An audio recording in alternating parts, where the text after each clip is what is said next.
Everyone knows the Cathedral Notre-Dame de Paris, at least from pictures. In terms of cultural history, it is of great importance. Its construction in the 12th and 13th century and all later changes are a central reference point of the development of the Gothic architecture.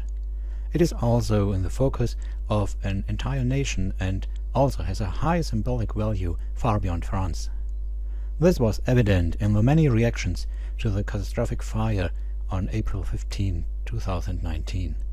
However, some reactions also showed how little knowledge of architecture and construction technology there is in general.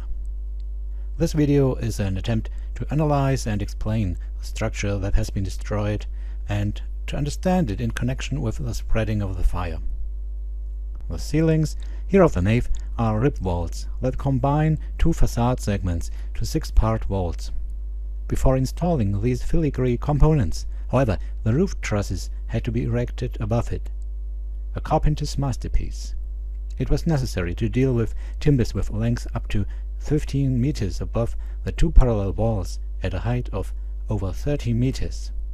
The attic above the nave and the choir dates back to the time of the first roofing in the 12th and 13th centuries. To bridge the 13-meter wide nave in a stable way was difficult. The rafters were thereby statically less problematic than the tie beam that had to hold the medieval triangle roof truss together. At long length, these beams bent too much, so the first approaches for suspending these beams emerged. The tie beam is suspended from a beam that is often called king post, which, in the simplest case, distributes the load on the rafters at the ridge point. Because of the tie beam, there remain only vertical forces on the masonry. The secure connection of the king post is very important. This drawing shows a very massive king post in the apse of Notre-Dame de Paris. In the nave they worked, still a bit clumsy, with 3 hanging posts, of which the outer ones hung from the middle collar beams. Of course, it wasn't sufficient to rely on the rafters alone, so an additional triangle had to be inserted as well. These complete roof trusses were built only at every 5th place in the longitudinal direction of the roof. In between, much more simple trusses were arranged. Their forces were transferred to the complete roof trusses partly by the plates on top of the walls, partly by the longitudinal beams under the collar beams. Braces were also attached to these beams, providing lengthwise stability. Some of the lateral hanging posts were removed later, but there was one complete original roof truss in the nave directly before the crossing. A laser scan by Professor Andrew Tallon shows that the drawings from the 19th century were indeed correct. The artful but somewhat unsafe realization of the lateral hanging posts is interesting. By the way, you can see on the left one of the many holes that were drilled through the vault in the 19th century. Here, the said roof truss, one recognizes 2 additional parts that were put in later. In the longitudinal direction of the roof, just north of the center, ran a bridge, or catwalk, which was supported by the tie beams. On the southern side of the center, almost all hanging posts were missing. Here you can see the braces for longitudinal stability and the joinery of the king post. A very valuable construction research shows the entire structure in longitudinal section. On the right there's the western gable, with doors to the attic. On the left side is a part that has been altered in the 19th century, but we will discuss that later. Let's stay with the old parts and have a look on the roof of the choir. The straight part was similar to that of the nave, but not identical. Particularly impressive was the design of the semicircle of the apse. Here all collar beams were led very laboriously from the rafters to a central king post. This was supported backwards by 3 inclined beams in the longitudinal direction of the roof. This picture shows the level of the middle collar beams. The lower level, which can be seen here, was designed accordingly. At this place in the attic there was a large hand-operated winch with an estimated ratio of about 1:40. It served for pulling up a rope through the vault of the apse, for example to raise flags or decorations. There were pulleys in the whole attic so that ropes could be lowered through the vault in other places as well. This one in the nave here, however, was probably related to this smaller winch at the bottom of the spire. This is the view from the apse back to the crossing. The bridges to the left and to the right led to small dormer in the roof. In the opposite direction, this image shows the timbers one level up above the lower collar beams. One recognizes here, as well as in other pictures, the multiple repairs in the attic. The aforementioned construction research shows these in detail in the cross-section. Almost all joints between rafters and collar beams have been repaired. Now we look at the northern and southern transept. Their roof structure was completely replaced between 1844 and 1864 by the architect Eugène Viollet-le-Duc. Here we are looking from Rodeau's window in the northern transept gable to the south. In the foreground on the left, a railing is visible. There was an access from a spiral staircase. Another similar entrance was in the southern transept. Here we walk into the opposite direction to the rose window. The new roof trusses of the 19th century were located here with a much greater spacing, as they had to correspond with the walls. The longitudinal reinforcement was installed directly under the ridge. The roof trusses had an upper part where a load from a center post was distributed sideways to 2 points which were supported by long struts coming from below the tie beams. 2 posts were hanging from the same points, holding up the tie beam. The tie beam and the collar beams were doubled and took the struts and posts in the middle, connected by screws. This drawing shows the roof truss of the transept directly at the crossing. It had additional stiffening in the middle. The static advantage of these roof trusses over the medieval ones is clear. The forces from the struts were shifted to the top of the walls to these lower points in the corners of the walls. In the special case of this truss, the posts were under compression or tension, as additional struts ran from the base of the posts to the walls. This was possible here, since the resulting horizontal truss was easily absorbed by the longitudinal nave or choir walls. A very nice insight into the space between the roof trusses and the walls, for example, was possible at the southern transept, where wooden stairs led from the access door to the level of the beams. On the second truss, in the background, you can see an interesting joinery, which is probably no later repair, but was there from the beginning. The roof of the crossing was not only a roof truss, but also a foundation for the spire on the crossing. To ensure stability, even parts of the adjoining roof trusses were involved in the static concept of this foundation. This is a drawing of the walls, in which the special situation of the crossing becomes clear. A 4-part rib vault spanned an area of about 13 by 14 meters in a slightly irregular quadrangle. Therefore, only 4 support points were available for the roof truss in this area. Nevertheless, they had already dared to build a first crossing tower in the 13th century. This drawing of the substructure already shows all the important static elements needed to distribute the load over to the 4 points. However, over the centuries, the tower suffered damage from wind loads against which the structure was not ideally stiffened, and probably also rot, so it had to be demolished at the end of the 18th century. In the course of the restoration by Viollet-le-Duc around 1860, a new second spire was built. Here is a floor plan of the substructure for this new tower. The crossing was spanned diagonally. The section across the diagonals shows the complicated structure of the corresponding roof truss, which merged seamlessly into the tower. Tapering upwards, the timbers reached a statically consistent continuation up to the top of the tower. In this animated scene, I have put together all the essential parts of the tower to show the complexity and elegance of the construction. I have left out some intermediate pieces and the braces against torsion. This is a historical photo of the construction. It shows to which point the old roof structure was removed. Here finally the tower shortly after it was finished, with a cock made from copper on top of it. Let's go now inside, into the spire. Here's a look up the middle post. Only a little space remained in the construction to build stairs. A narrow spiral staircase was located near the central post of the spire in northeastern direction. The staircase led up to the lower one of two platforms. In this wooden model, the platform can be guessed by the slightly less dense wood structure here.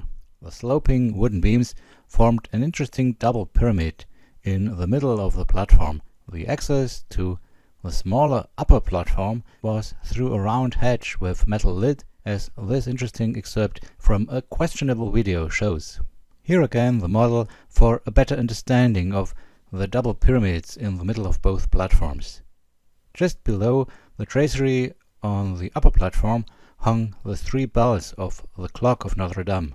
Here it becomes particularly clear how artfully all exposed parts were covered with lead. This work, which requires a lot of skills and craftsmanship, was executed by a company called Gaget, Gauthier et Cie in Paris. However, this company became famous a little later with another work, the Statue of Liberty. About 250 tons of lead have been used for the spire, but this information isn't very reliable. Perhaps this number contains the other decorations for the roof as well. Here is a chimera in the tradition of pagan demon defense, as it was quite common in churches in the Middle Ages, similar to the numerous gargoyles. On the western end of the roof ridge, above the apse, stood this beautifully crafted cross. At the foot of the spire there was additional ornamentation that descended into the roof valleys on four sides and separated them into two valleys with an intermediate ridge. This ridge was practical for the proper drainage of water, as it avoided a valley situation directly above the main elements of the roof construction. At the same time, it was a consequence of the construction itself, as it was formed by those beams that were meant to stiffen the tower. On these beams there were some wooden pillars, on which stood 12 apostles and 4 mythical creatures. The topmost statue on the southeastern side was a bit special. She was the only one looking towards the tower. This statue of St. Thomas also represented the builder of the tower, Viollet-le-Duc. Let's go back to the spire itself, this time its constructive basis. This initially consisted of 2 triple oak beams diagonally across the crossing. In this cross, a beam quadrangle was inserted. It was supported by 16 beams from the 4 corners of the crossing.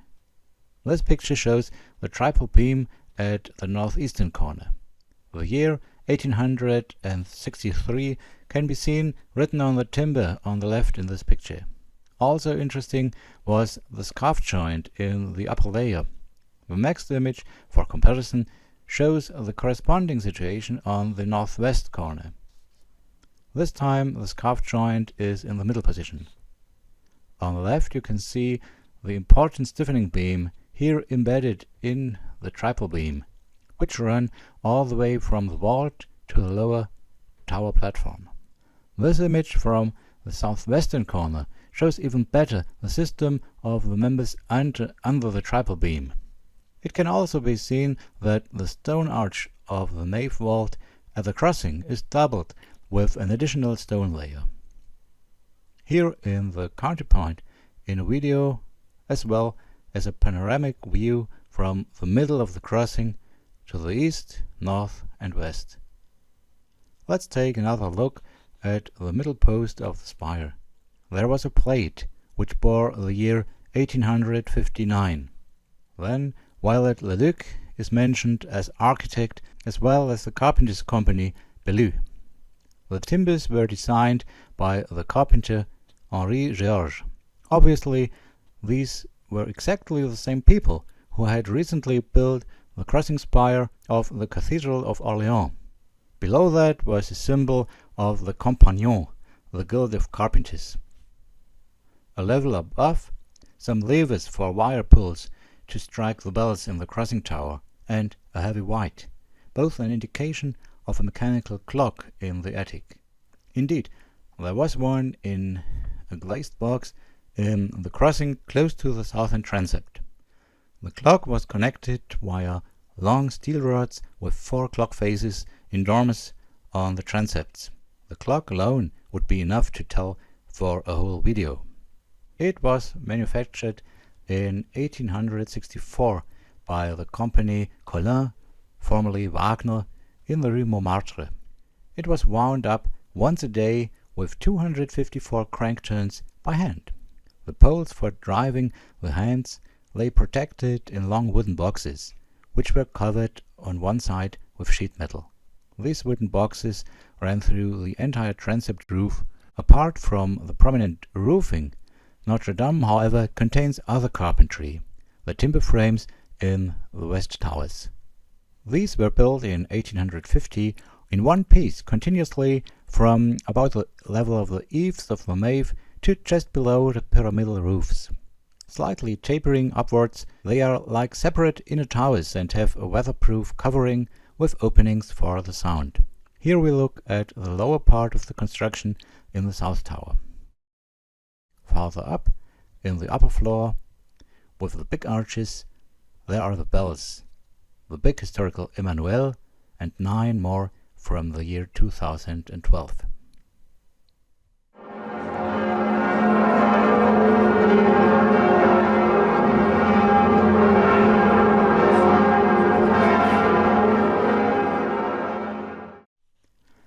In 2019, a large steel scaffold was erected around the crossing to restore this area.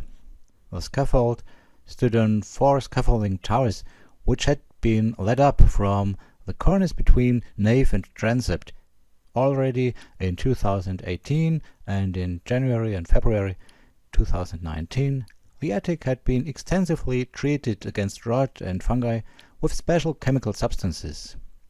In the course of the external scaffolding construction, scaffolding material was also extensively installed in the attic. You can see that all workers wore protective clothes and masks, probably because of the recently applied chemicals. Many temporary platforms were built by installing long aluminum traverses at different heights. There was also a temporary electrification with a distributor at the foot of the crossing tower. The attic had previously been without any electrical installations for fire safety reasons. The historic catwalks were covered with plastic material and secured with plastic nets to prevent material and tools from falling onto the walls. A first smoke detector alarm at 6:20 p.m. was classified as a false alarm because no fire was found. It was not until the second alarm that a fire in the attic was discovered, but then it had evidently already spread very far in the crossing. Starting point of the first externally visible smoke were the roof valleys at the crossing tower. The first visible flames flared a few minutes later. The roof lead in the area of the roof valleys had now melted at the foot of the spire, with slightly greater intensity on the southeast side as far as that can be judged. The roof trusses in the crossing were apparently already in full blaze. The fire began probably in the area of the clock and had a much lower dynamics at first. It is not easy to imagine the transition from a small fire to the full blaze of a rather flame-retardant oak structure. But from the point when the first flames came out, the further dynamics of the fire are completely understandable. Ventilation of the roof structure from below was provided through the many vents over the walls. After the melting of the lead and the burning of the roof cladding, the crossing provided the effect of a chimney, so that a very hot fire could develop just below the crossing tower, where the highest density of wooden construction was. At the same time, the fire spread out on the roof ridges at the crossing. At first, the fire crept eastwards under the medieval roof of the choir. The timber density in the transept was a little bit lower immediately below the ridges, so that their roof trusses did not light up so distinctly from the timbers near the ridge. Rather, the entire roof cladding ignited over the whole surface by the increasing fire heat from the inside. Here you can see the southwestern dormer. The clock came to a stop at 6:30. If this is the actual time, it is 10 minutes after the first and 13 minutes before the second fire alarm. That too could be a hint for a breakout of the fire near the clock. The strength of the fire is also indicated by the fact that the light wind of 3 meters per second from east-southeast did not significantly influence the direction of the spread of the fire. The roof of the choir even burned down to the apse against the wind, while about half of the nave roof was still standing. From the roof of the choir, the half-cone over the apse collapsed at last. While in the straight roof the rafters often toppled individually, the massive construction over the apse fell as one part in a northwestern direction onto the vaults. When this part tipped over, yellowish-white flames with white smoke were observed, probably caused by the lead oxide from the lead plates. The cross on the roof ridge struck north on the masonry, where it stuck hanging over. A short time later, around 7:56, the spire tipped to the northwest and broke apart few meters above the upper balcony. The upper part of the tower fell right into the nave. The lower part of the tower then plunged further south, approximately in the direction of the diagonal of the crossing. It got stuck in the scaffolding, which it fortunately met at a relatively stable location, not so the upper part. Fortunately, the top struck the northern wall of the nave, which somewhat eased the impact on the vault. And, by the way, that saved the copper cock, which broke off and fell on the side roof. But this part of the tower hit the vaults of the main nave. The impact on the vault took place in the area of a belt arch on its north side, as well as on the adjacent vault, in which a hole of about 10 square meters was created immediately. The impact on the belt arch must have knocked out several stones immediately, after which the entire arch fell down. Both adjacent vault fields collapsed almost completely. The upper part of the crossing tower fell into the nave, together with about 100 tons of stone. The wood continued burning, but this fire soon could be put out by the firefighters. A rowboat was used because it was to be expected that more vault parts would collapse. Perhaps the most spectacular recordings of the entire fire show how the fire on the roof can be seen through the hole in the vault, while through the round vault opening in the middle of the crossing, repeatedly embers are falling down. Another very small hole is already visible in the walls of the crossing. It was perhaps caused by the lengthwise impact of a timber, the clock weight, or a bell. The burning material in the nave was interspersed with scaffolding material from the roof, but not from the outer scaffolding, which stood up. With the following burning of the roof up to the west gable, a new situation was created for the firefighters. While the spreading of the fire previously had been unstoppable, now there was a need and, at the same time, an opportunity to prevent at least a fire in the belfries. This succeeded, albeit only partially. The north tower lit up at 9 p.m. in the lower area, exactly in the direction of the wind. However, the firefighters were able to extinguish this fire before it spread to the entire belfry. At about 10 p.m. there was a slow decrease in the heat on the vaults. At this time, several jet tubes from work lifts were aimed at the fire from all sides, and it was clear that it would become a race against time if one wanted to preserve the vaults from overheating and collapsing. This would have jeopardized the stability of the entire structure, since the walls in the area of the upper level would have been in great danger of tipping, especially in the case of an asymmetrical collapse of the vaults. a domino effect would have been possible. It was not until 11 p.m. that the fire was under control and that the construction was not in danger anymore. A drone picture taken at about 10 p.m. shows the distribution of the fire. Some dark places are the hole in the nave vault and some remains of the roof, for example, one half-moon-shaped part on the choir vault. An additional fire was probably caused by falling parts on the side aisle roofs. Luckily, they have a different construction with stone slab covering. Incidentally, the firefighting attacks also took place through the doors in the west gable of the nave. When looking from the southern tower, it is noticeable how strong the fire still burns in the area of the crossing, even though it started there. But of course, there was also the biggest amount of wood.